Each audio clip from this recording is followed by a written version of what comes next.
Senators on the Judiciary Committee grilled Attorney General Pam Bondi on Capitol Hill today. It is the first time Bondi has testified before the panel since her confirmation, and she pushed back against questions from Democrats on several issues, including investigations into President Trump's adversaries, National Guard deployments, and the Jeffrey Epstein files.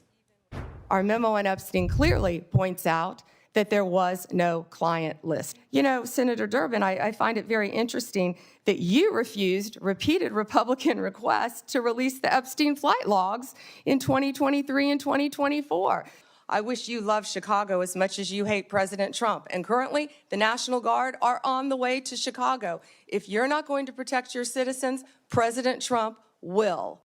And for more on this, let's bring in CBS News Homeland Security correspondent Nicole Sganga. Nicole, always very good to see you here. Busy day, also heated conversations up there. Attorney General Pam Bondi also questioned about whether the Justice Department is independent from the White House and the demands of President Trump. What stood out to you about her response, and how independent is the DOJ typically from the executive branch?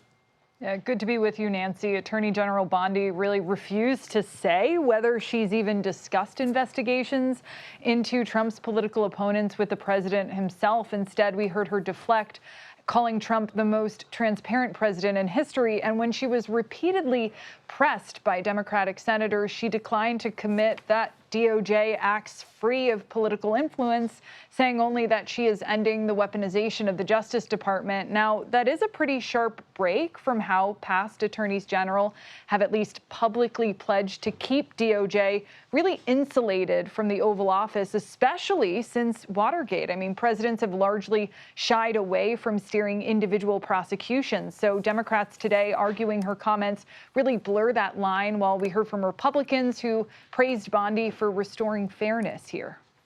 And Nicole, Bondi also got into quite a heated exchange there with Democratic Senator Dick Durbin from Illinois about the reason the Trump administration wants to send the Guard, the National Guard, to American cities, particularly Chicago. What did she say there?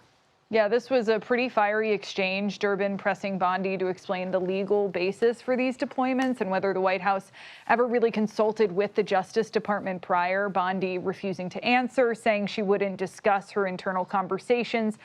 You heard him there. When Durbin accused her of dodging oversight, Bondi just shot back and said, "I wish you loved Chicago as much as you hate President Trump."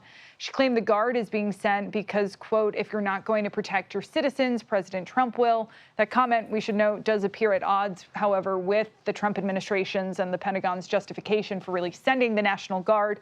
The orders say the soldiers are there for enforcement of federal law and facilities at locations where demonstrations are happening. Nancy? Nicole Sganga, always very good to see you. Thank you very much. Thank you.